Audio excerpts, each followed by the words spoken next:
is it about me that draws the craziest cases and clients? Did I have an invisible tattoo on my forehead that said, "Bring it"? A prime example, and I meant prime, as in 100% hunky male, sprinkled with way too much sexy and too much clothes, sat across from me. Let me get this straight. You've been charged with... I peered down at the werewolf's file, not because I couldn't remember the charges, but because I couldn't hold his stare while reciting the ridiculous claims.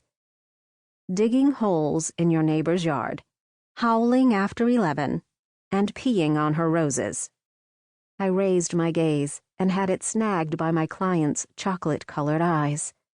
I should mention that when I said chocolate, I didn't mean the cheap stuff you could purchase at the local 7-Eleven stuffed with peanuts and caramel. I was talking about sinful, melt-in-your-mouth quality mocha that could almost replace an orgasm, it tasted so damned good.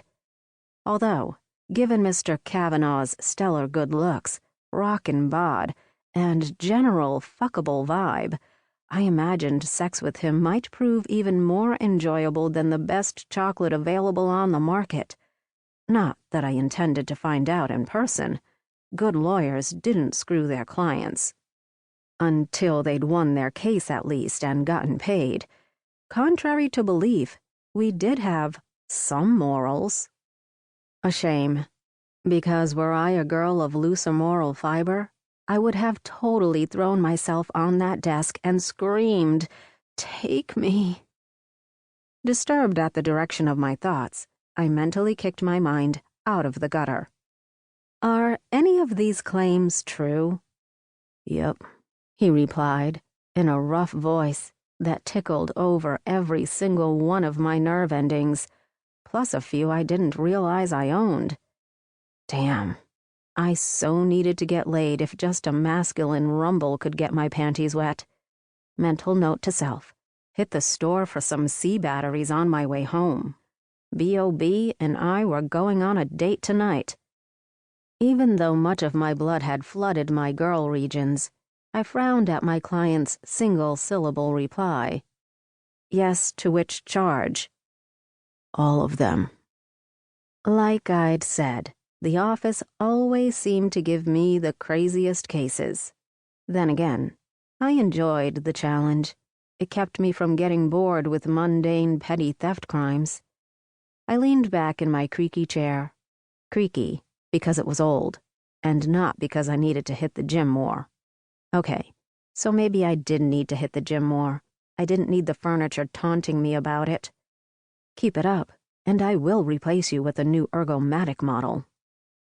I fixed Mr. Kavanaugh with a stare while tapping my ballpoint pen on my scarred metal desk. A government-issue relic from the 80s, back before melamine took over the office world. Are you admitting, Mr. Kavanaugh? Call me Pete. Call me yours. That you did all the things you're charged with? Yes, I did. A smug smile creased his face, and his sex appeal went up another notch, as did my state of arousal. I shifted in my seat, crossing my legs under the desk.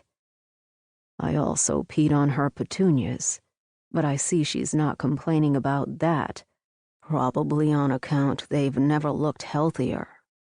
With a claim like that, I dared anyone not to imagine a grown man whipping his penis out and using it as a hose.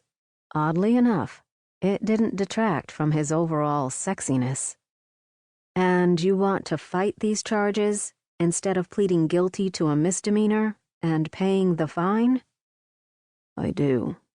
I could see the court docket headline now. The state versus Mr. Kavanaugh in the case of indecent werewolf exposure. I really should write a book about my experiences. Or for once maybe I could have a normal day, one that didn't involve dealing a guy who turned hairy on the full moon. Twirling my pen, I tilted my gaze up to my perforated suspended tile ceiling and counted to 10. 1. Why the fuck did I become a lawyer? 2. Who did I piss off?